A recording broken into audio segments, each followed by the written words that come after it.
मैं मृदुला सिंह भागलपुर से। मैंने अपनी लेखनी में कुंती को एक साधारण स्त्री के रूप में दर्शाया है, जो बाल्यावस्था से ही पुरुषवादी समाज और उसकी सोच और उसकी व्यवस्था की शिकार होती रही। कर्ण की पीड़ा को आधुनिक साहित्यकारों ने बखूबी उकेरा है, किंतु कुंती की पीड़ा आम स्त्री की पीड़ा लगती है, जो आज भी हमारे समाज में घटित हो रही है।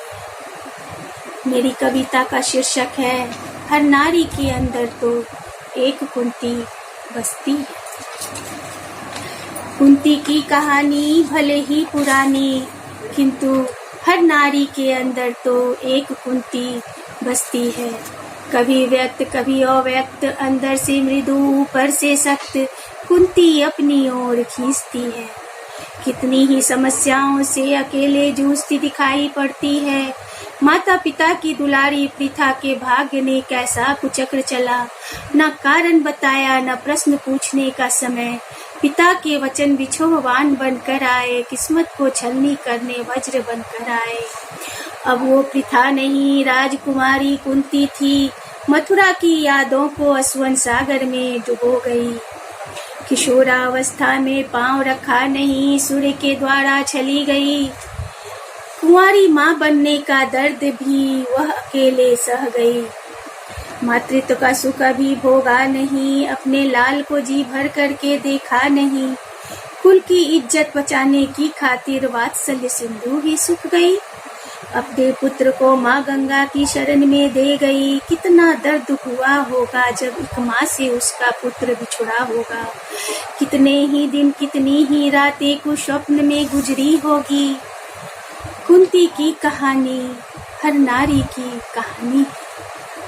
हाथों की मेहंदी सुखी नहीं, सौतन घर आ गई। अक्षम पति के कारण देवताओं की शरण में गई।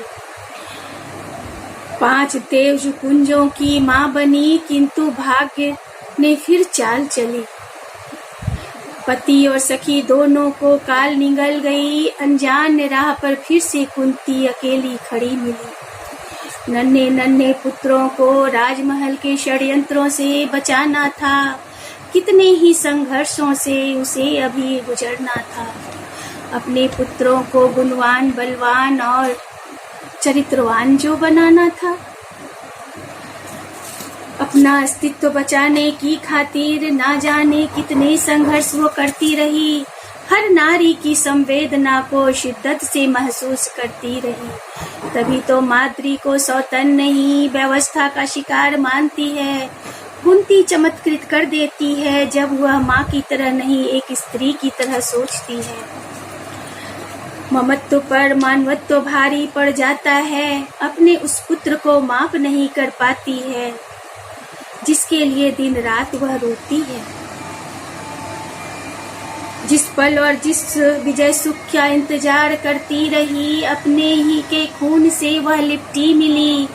विजय सुख भी उस तपस्विनी को रास नहीं आई। बंधु बांधव और ज्येष्ठ के संग वन को गमन को चली गई। कुंती के इस दर्द और इस मर्म को केशव ने ही समझा। उन्होंने नारी को कभी अपवित्र नहीं माना। अपने अस्तित्व और प्यार को पाने को लड़ती रही। बचपन, जवानी, मातृत्व कुछ भी तो पूरा न था। सब छीन लिया अपनों ने जब जिसे जरूरत पड़ी। कुंती वक्त की दरिया में बहती रही, सजीव होते हुए भी निर्जीव की समान। कुंती की कहानी भले ही पुरानी, किंतु हर नारी के अंदर तो एक कुंती बसती है। नमस्कार। Thanks for watching. Subscribe, press the bell icon, like, comment and share.